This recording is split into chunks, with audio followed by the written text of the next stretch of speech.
빌닷이라고 하는 친구가 욥에 대해서 했던 말, 굉장히 직접적으로 욥을 향해서 저주를 쏟아붓는 말을 했었죠. 이 욥이 자신의 잘못과 자신의 허물에 대해서 회개하기는커녕 자기가 의롭고 자기는 하나님 앞에 죄로 인해서 받는 고난과 시련이 아니다라는 말을 들었던 이 빌닷은 아주 흥분해서 이 친구를 향해서 아주 분명하고 또 그에게 강력하게 그를 향해서 반론을 제기하는 그런 모습을 우리가 함께 읽었습니다. 악인들의 비참한 치유가 어떻게 되는지를 이렇게 길게 이야기하면서 욥이 그 악인의 길을 따라가고 있다라는 식으로 욥을 향해서 아주 맹렬한 공격을 퍼부었습니다. 그 말을 들었던 욥이 답변하는 내용이 오늘 우리가 있는 19장에 기록이 되어 있는데요. 욥이 하는 말은 일단 그 친구들을 향해서 그렇지 않다라는 말을 또 다시 하게 되고요. 또 그 친구들뿐만 아니라 욥이 알고 있는 모든 사람들로부터 자신이 따돌림을 당하고 있는 그 외로움에 대하여서 길게 설명을 합니다. 그러면서도 그는 이제 더욱더 하나님을 향해서 그의 신앙을 표현하게 되는데 이 욥기의 뒷부분에 있는 내용은 대단히 욥기에 있어서 중요한 구절로 볼 수 있는 그런 내용이에요. 그가 죽음으로 끝난 것이 아니라 그가 죽음 이후에 그가 자신의 대속자를 볼 것이다 라고 하는 그의 신앙의 깊은 고백이 표현되고 있음을 우리가 이 19장에서 볼 수 있습니다. 친구들의 변론에 대해서 그는 여전히 그것을 받아들일 수가 없습니다. 오히려 친구들은 욥의 마음을 괴롭히고 수많은 말로써 그를 짓이겨 짓부숴버리는 그런 모습으로 표현해주고 있어요.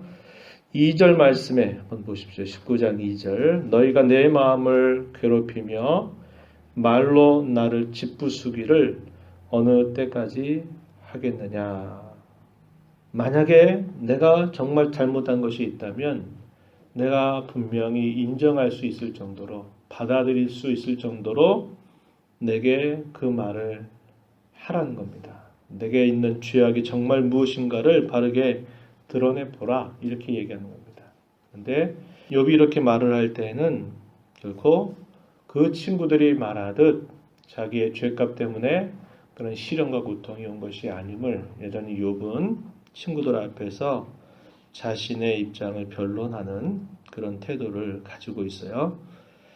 그러면서 그 친구들에게 말합니다. 내가 이렇게 된 것은 하나님께서 나를 이런 곳으로 나를 몰고 가시는 것이다. 이렇게 이야기하고 있습니다. 6절 말씀에 하나님이 나를 억울하게 하시고 자기 그물로 나를 애워싸신 줄을 알아야 할지니라.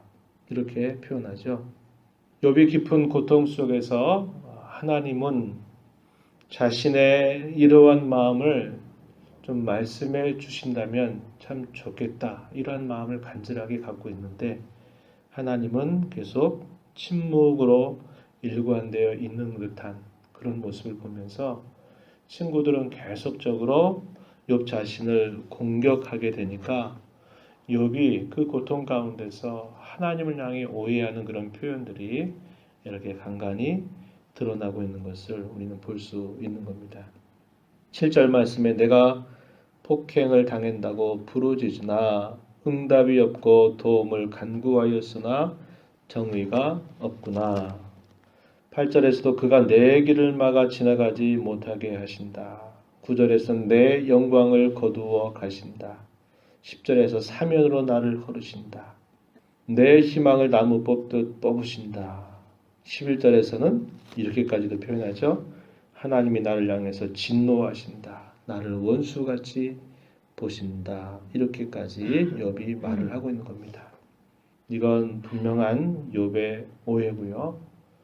그가 고백하였었던 그의 신앙의 또 다른 면을 결국 연약함 속에서 쏟아내고 있음을 우리는 보게 되는 겁니다. 그러나 그것이 하나님을 향해서 부정하는 그의 태도가 아니라는 것을 우리는 분명히 알고 있어요. 13절 이하에서부터 22절의 내용에서는 자기를 알고 있는 모든 사람들이 욥을 철저하게 외면하고 있다라는 것을 그가 느끼면서 깊은 그런 고독, 깊은 외로움, 깊은 절망적인 그런 상황을 그가 이렇게 표현해주고 있습니다. 여기 20절, 13절 가서 한번 보십시오.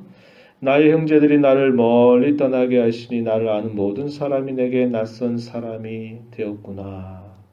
내 친척은 나를 버렸고 가까운 친지들은 나를 잊었구나.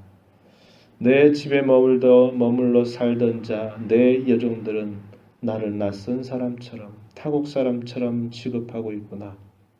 내가 내 종을 불러도 종들이 대답하지 않고 종을 향해서 간청할 정도로 그들이 나를 외면한다 이렇게 이야기하고 욥의 아내도 욥의 숨결을 싫어하고 허리의 자식들도 나를 가련하게 여긴다 이렇게 표현했습니다. 18절에서는 어린아이들까지도 나를 업신여기고 19절 나의 가까운 친구들이 나를 미워하고 내가 사랑하는 사람들이 나의 원수가 되었다. 친구들을 향해서 호소하죠. 21절 나의 친구야 너희는 나를 불쌍히 여겨다오 나를 불쌍히 여겨다오 하나님의 손이 나를 치셨구나 이렇게 말하고 있습니다. 그러면서 욥이 얼마나 그의 마음이 안타까운지 그의 간절한 그런 소망이 이렇게 표현되고 있습니다. 23절 보면요. 내가 하는 말이 곧 기록되었으면 책에 쓰여졌으면 철필 납으로 영원히 돌에 새겨졌으면 좋겠다. 그의 말들이 다 기록으로 남아 있어서 이것이 지워지지 않는 것처럼 분명하게 새겨졌으면 좋겠다. 이렇게 욥이 말을 하고 있어요. 그것처럼 이렇게 결국 어떻게 되었습니까? 이 욥에 관한 이 말씀들이 다 기록이 돼서 오고 오는 모든 하나님의 사람들이 이 글을 읽어가고 있는 것이죠. 그래서 고난과 시련과 어려움에 처해 있는 사람들에게 가장 큰 위로의 책이라고 말할 수 있는 이 욥기가 많은 사람들에 의해서 읽혀지고 또 그 욥기를 통해서 신앙을 새롭게 하는 일들이 계속적으로 긴 역사 속에 이어지고 있음을 우리는 알게 되는 것입니다. 주변으로부터 그 어느 누구도 욥을 향해서 그의 마음을 알아주거나 그가 그렇게 어려움을 당하는 중에서도 하나님을 향해서 그의 신앙을 잃어버리지 않는다라고 하는 것을 그걸 좀 지켜보면서 주위에 있는 사람들이 참 그런 시련 가운데서도 그렇게 믿음을 잘 지키고 있군요. 힘내십시오. 하나님이 분명히 아실 겁니다. 이렇게 한마디만 누가 해줬었더라도 좋을 텐데 아무도 그런 말을 그에게 해주는 사람이 없어요. 그 한마디의 말. 내가 믿음을 지키려고 얼마나 몸부림치고 있는지 고난과 시련과 아픔 속에서 그것을 누군가가 좀 이야기해주고 격려 한마디만 해줬어도 욥이 이렇게 원망스럽고 이렇게 그의 탄식을 이렇게까지 쏟아내지 않을 수 있는데 아무도 그의 표현이 없는 겁니다. 하나님이 자기를 그렇게 몰고 가신다고 이렇게 욥은 바라보고 있는 겁니다. 어쩌면 맞는 일이죠. 주변에 그 어느 누구도 욥을 이해해 주는 사람이 없고 그의 마음을 헤아려 주는 사람이 없어요. 그의 친구들도 위로하기 위하여 먼 곳에서부터 방문하였지만 결국 욥의 공격자들이 됐습니다. 누구의 편이 됐어요? 거의 사단에 가까운 사단의 앞잡이 같이 그냥 욥을 향해서 맹공격을 퍼부숴대는 그런 상황이 벌어져 버린 것입니다. 그래서 그가 이런 깊은 외로움, 이런 깊은 사람들과의 관계의 어려움들 속에서 그는 더욱 하나님을 향해서 간절하게 찾아가는 모습을 우리는 보게 되는 겁니다. 주위에 아무것도 내게 도움을 줄 수 없다. 나를 몰라준다. 그렇게 하나님이 몰고 가실 때는 결국 하나님만 바라보라고 하나님이 우리에게 인도해 가시는 것임을 우리는 알 수 있게 되죠. 이렇게 표현합니다. 25절부터 27절 이 표현은 욥기의 아주 중요한 구절입니다. 여러분들이 꼭 밑줄을 쳐두시든지 하십시오. 여기 한번 보십시오. 내가 알기에는 나의 대속자가 살아계시니 마침내 그가 땅 위에 서실 것이라. 내가 알기에는 내가 분명히 이 사실을 알고 있다. 나의 대속자가 살아계시다. 나를 건져주실 분이 살아계시니 마침내 그가 땅 위에 서실 것이다. 훗날에 결국 어떻게 됐나요? 이렇게 됐죠. 그죠? 하나님의 아들이신 예수 그리스도께서 이 땅의 대속자로 그가 이 땅에 찾아오셨어요. 그가 땅 위에 서실 것이다. 마치 아주 오랜 후에 있게 될 그 일을 예언하듯 그가 이렇게 이 고백 속에서 표현하고 있는 겁니다. 그래서 이 욥기 아주 중요한 구절이에요. 26절에 내 가죽이 벗김을 당한 뒤에도 내가 육체 밖에서 하나님을 보리라. 그가 이제 살 날이 얼마 남지 않았다라고 계속 그가 느끼면서 내가 이 땅에 지금 살아있는 동안 나는 하나님 앞에 응답을 받기를 원하고 그 친구들에게 내가 그 친구들이 하는 말이 맞지 않다는 것을 알게 되고 그들에게 분명히 알려주고 싶은 그런 간절한 소원이 있는데 이 일들이 도대체 대화 속에서 풀어지지가 않고 있고 하나님은 침묵하고 계시니 그의 마음이 너무나 답답한 것이죠. 그래서 그의 진실한 마음은 살아있는 이 짧은 순간이라도 그런 일이 있었으면 좋겠는데 이것이 혹시 되지 않는다 하더라도 친구들이 그 사실을 알아주지 못하고 하나님이 자신의 그런 모든 일들에 대해서 한마디 말씀을 하시지 않고 내가 혹 죽게 된다 하더라도 이런 표현이죠. 육체 밖에서 내가 하나님을 볼 것이다. 이렇게 표현합니다. 하나님을 볼 것이다. 27절에 내가 그를 보리니 내 눈으로 그를 보기를 낯선 사람처럼 하지 않을 것이라. 무슨 말입니까?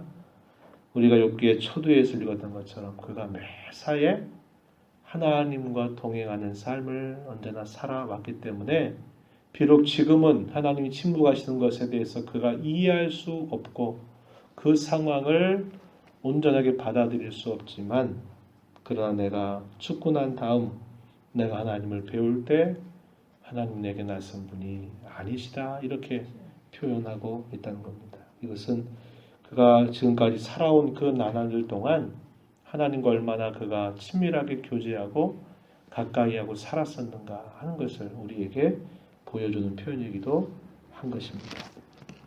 며칠 전에 읽었었던 말씀 6기 16장에서는 또 이런 표현을 우리가 발견했었어요. 어떤 표현이냐면 나의 증인이 하늘에 계시다 이렇게 표현했죠.